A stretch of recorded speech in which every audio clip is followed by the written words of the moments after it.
And I woke up the next morning at my normal time of like 2 p.m. and I saw that one of the commissioners of the FTC tweeted me and was like, hey, you want to meet? And I was like, yeah, let's do it. I myself, I have a few friends that were also YouTubers, and they've been directly affected by this. And a few of them have reached out to me and reported that they've lost revenue. And then we need to find, oh wait, we didn't even need to be trader because the gun's on the map regardless. I'm not used to there being a gun.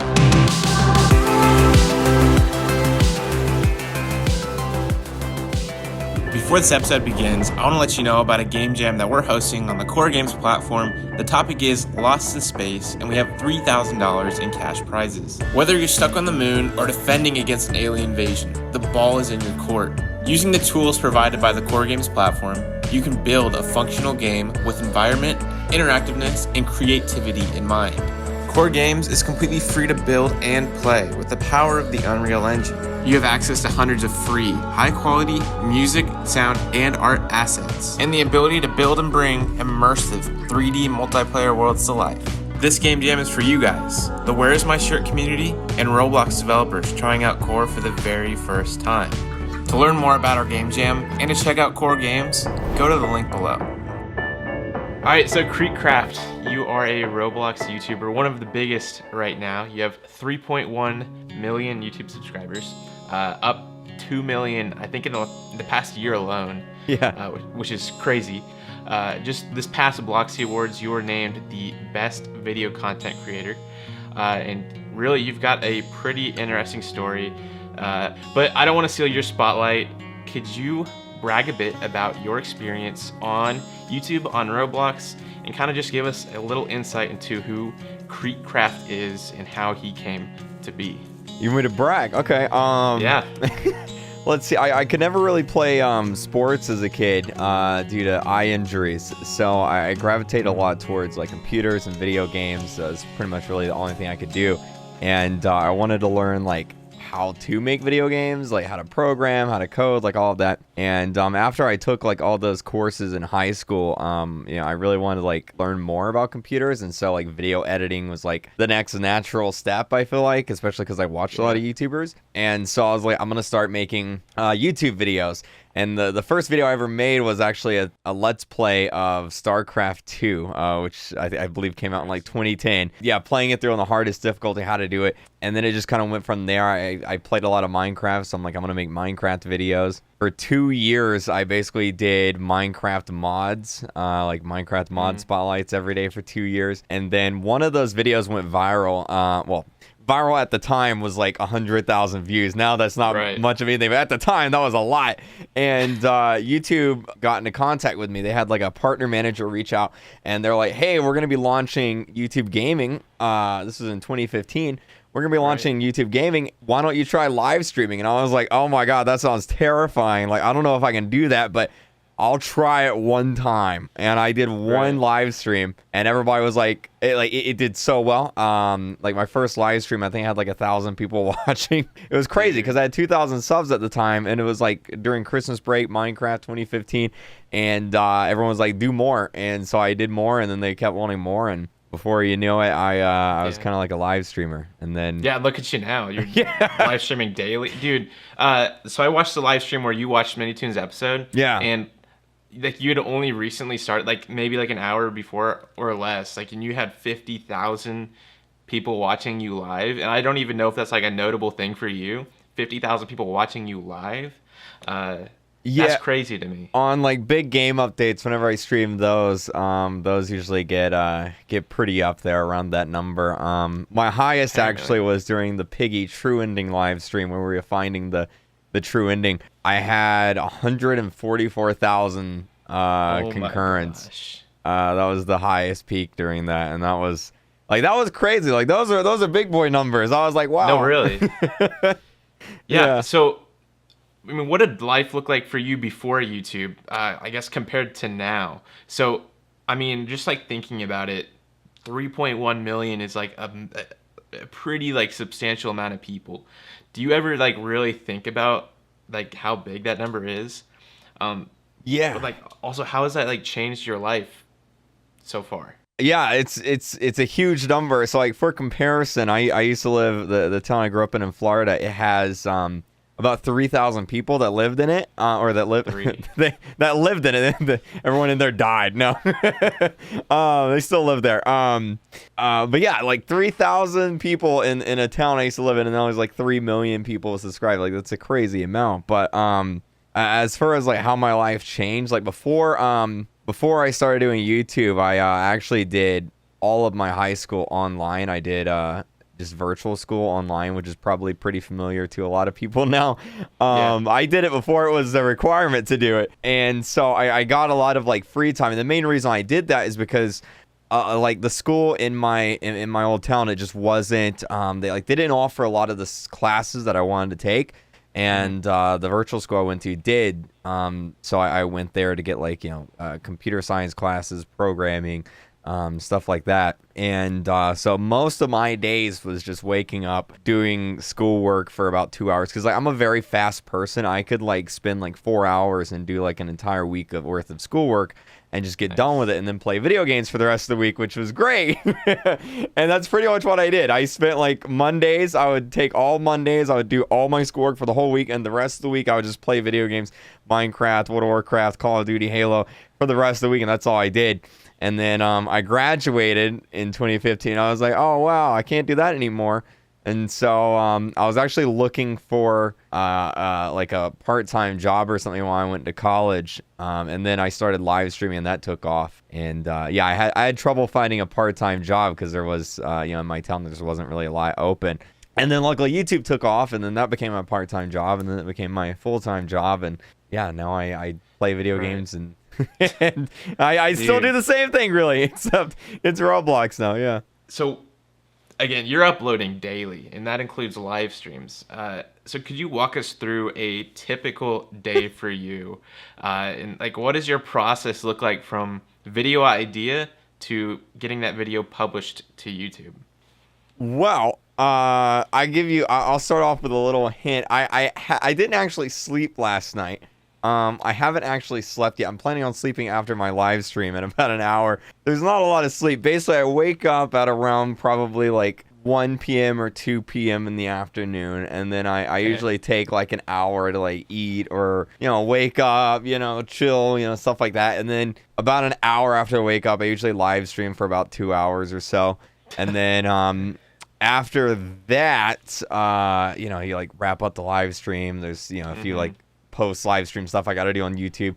So about 30 minutes after that, I usually like go chill for a little bit, see what my girlfriend Kayla is doing. If I have to do any errands or go to the grocery store, I do that. And then when I get back, I usually record a video for the next day and get that edited and do any other things I got to do, like cameos or emails or sponsors or whatever. And then this is something I actually do. I take time every night to either like watch a movie or just sit down and like play video games. It's so like whenever you do YouTube for so long, it's really hard to like separate yourself from YouTube. And for the longest time, it was just like YouTube. It got to the point where like even playing video games just felt weird because it was just YouTube. And so like I just sit down and I just kind of like disconnect from everything and just play video games every night. And it's maybe that's how I keep going, because it's just kind of like this activity that I look forward to at the end of every day. But yeah, and then after that, I usually go to sleep about 7 a.m. in the morning.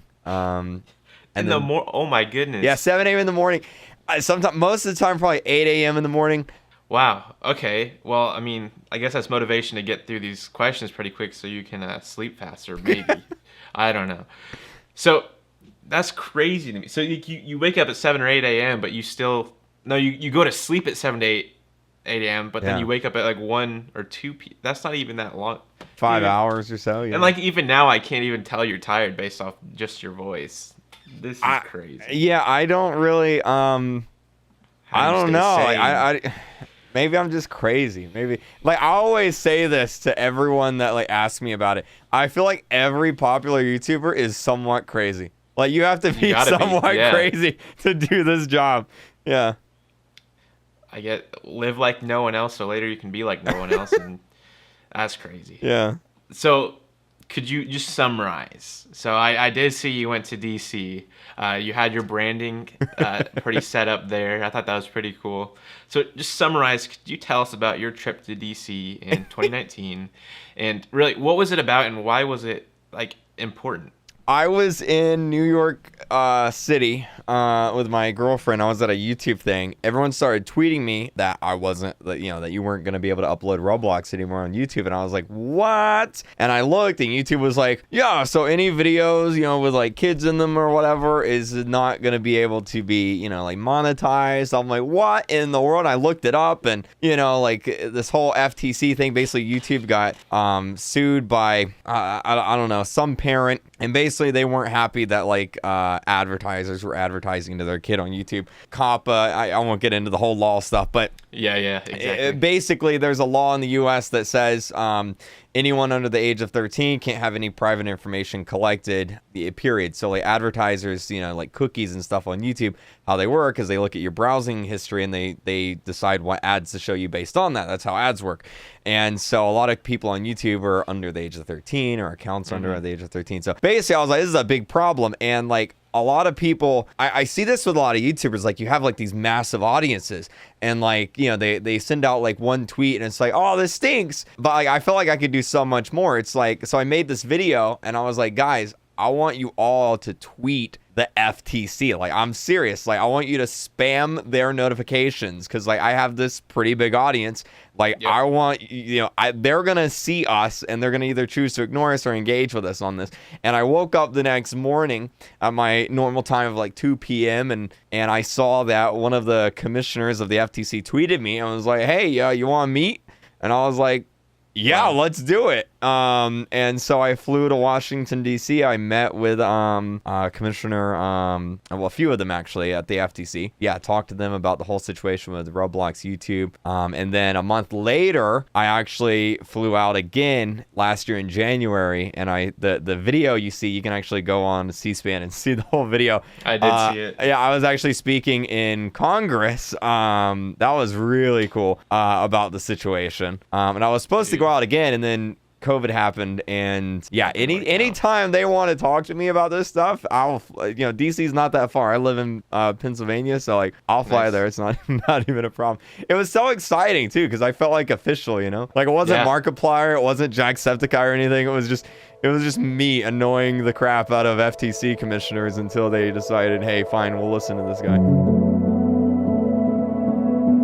If you could describe your story with just one or two words, what would those words be and why? Like a lot of people always told me in school that because like I always got like really good grades in school. They're like, oh, you're so smart. And like I don't think I'm smarter than anyone else. I think in a lot of ways I'm just a lot more dedicated than a lot of other people. So like I guess I would say dedication, I guess, would be like the one word. Because like, when it comes to like tests and stuff, like if you want to study all weekend and get a good grade, you can do that. It's just most people, didn't do that. And I feel like that can be applied to like a lot of things in life, right? Like you could just kind of like, if you do it enough, you're bound to get good at it eventually. Yeah. So for you, could you walk me through some of the challenges, maybe one or two, that you faced either as a creator or just personally? What are some challenges in Roblox you have faced? I guess at first it was kind of getting started because like I didn't really have a lot of money growing up and stuff, so I recorded like a lot of my early videos was me recording on like my old HP laptop with a $5 desktop mic that I got from Walmart while also sitting on my bed because I didn't have a desk, right? And then, as my videos grew and I got money from it, I kind of just put it back until here we are. So that was definitely like an initial roadblock. I'd say the second and like an ongoing issue with YouTubers is like trying to figure out how to not necessarily stay relevant, like that's part of it, but also like keep stuff interesting because like you can't keep doing the same thing forever. Like you have to do like some new twist on it or something different, to keep it going. After you do it for a few years, it's very hard to keep upping the ante, I guess you could say. Like you really have to be creative and think about new ways to do things or new things to do, if that makes sense. was there ever a time in your YouTube life where you just thought this isn't worth it, or like you just can't put the time into it and just wanted to give up and move on? Not really, honestly. Like the first 2 years was really slow, but like I enjoyed making like Minecraft mods because like I enjoyed like the coding aspect of them and like figuring out how they worked and all that. Not really. Like I've done YouTube off and on and made videos since I was 14, so literally like 10 years now. So like at a point it just kind of became part of my life. Like I couldn't like, I'll put it like this: a day where I don't stream or make a video, like it just feels weird. Like it feels so weird just taking a day off. I don't know. It just feels like I'm not doing anything, which that's probably not healthy, but it's kind of like not eating breakfast. It's just kind of like part of my life now. Like it feels weird not eating breakfast, and it feels weird not uploading a video. So what would you say your personal mission is? And I guess another way to like phrase that question is, you know, what's something that you would like to achieve that you haven't yet? You know, that's weird. Like it's weird to think about because like I feel like my personal goals and everything have changed like so much over time, like as a YouTuber. Because like when I first got started, it was like, oh, I want to hit 100 subs, and then it was like, I want to hit 1,000 subs, and then 100,000, and then we got 1 million, and I've done that 3 times now. You know, we're on our way for, you know, to do that 4 times, and so like, you know, hitting 4 million subs isn't as big of a goal as, you know, the first million, right? Mm-hmm. And then, you know, the other aspect of YouTube is like, you know, the job aspect, the money aspect of it. I didn't grow up with a lot of money, so like one of my goals was, you know, like being able to support myself, my family, you know, friends, all that kind of stuff, right? And like, you know, YouTubers make quite a bit of money, and like that's not really something I have to worry about now. So it's like my goals and motivations kind of shift towards I don't know, like also is gonna be really cheesy, but like whenever I was the age of like a lot of my audience in like middle school or high school, the thing I look forward to at like the end of the day was watching like YouTube videos from like my favorite creators, the, you know, old Machinima creators or the Yogscast or CNNers or something. And like I feel like in a lot of ways like I'm that person now. It's like a lot of people come home from school and like I'm the guy that a lot of people look forward to watching. And so I feel like I'm like the torch has kind of been passed, I guess, and now I kind of feel like it's my duty, you know, like duty calls, you know, like this is what I do.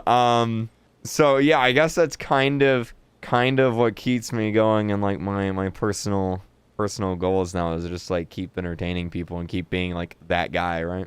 What are some resources that you would recommend for someone looking to jump into YouTube, whether it be like tutorials or, you know, an extension to YouTube? You know, what are some resources that you would recommend? See, it's so weird because there's not like a single guide like this is what you do to be successful in YouTube. Like what works for me is not going to work for someone else. You kind of just have to like find your own like thing and find what's like appealing, you know, like what you can do to provide for like the audience, because like the audience is out there. It's just a matter of like finding what appeals to them and what you can do for that, filling that niche, I guess you could say. Honestly, the best thing to do is kind of just like upload videos and kind of go at it from there. What I do, and I still do this time to time, is like, oh man, the cheesy quotes today, but like if you want to like in a lot of ways, if you want to like be, let's say, Dennis, for example, or even me or any other like YouTuber, not even Roblox, if you want to be a Markiplier, then like you're gonna have to work harder than him to get to where he's at, right? Kind of like it's a race. You know, if he's in first place, you're gonna have to run faster than he is. So like, you know, make sure your videos, you know, edit them the best you can. You know, make sure they're coherent. You know, make sure the quality is good, or as, you know, best as you can get it. And you really just kind of have to figure out what works, and then kind of just like put 100% effort into it. So last question. This is actually an audience question from AOBYT. He's another YouTuber. What advice would you give to someone looking to take on YouTube as a career? I feel like there's a few things like, okay, so like number one, and this is probably like a blunt thing, and like even I haven't figured this part out as to how like I'm so entertaining, but like there is some people out there that just are not entertaining. Like I'll go to like a stream and they'll just be kind of like sitting there not talking. They'll just like blank stare on the face, and like ultimately you can have the best setup in the world. You can have a $5,000 NASA computer, but like you have to be entertaining in at least some way. Like Ninja, he's very good at Fortnite, and it's fun watching him because he's so good at it, and like most people just are not that good at it. And like me, I don't know yet, but there's something there, but it's just a matter of I guess like you have to be really good at the game, or be entertaining, or be so bad that it's fun to watch, or something like that. And then like number 2, I guess really just kind of like hop into it. It's one of those things where you kind of have to, like, I could sit here and tell you what to do, but until you actually do it, like, you kind of just have to learn what works and what doesn't work. Maybe you upload a video and people don't really like this one, so you got to change it up a little bit, right? Like, not everyone can just like do like the same formula and whatnot. So kind of just hopping into it, making videos, and then like YouTube has a bunch of like tools so you can like measure like, oh, this video did, better with your audience. People watch this video for longer, and then kind of just figure out like what people really like and kind of go from there. Something I do all the time is like I'll go and watch like bigger YouTubers like Markiplier or something, and I'll be like, okay, so like what are they like? Are they doing something that I'm not doing that I can improve on in some way? And like that helps out a lot. Like maybe they're doing like a new editing technique or something cool in videos that's a good idea, and maybe I'll take that, modify it or something. But lots of answers there, but yeah, hopefully that answers the question.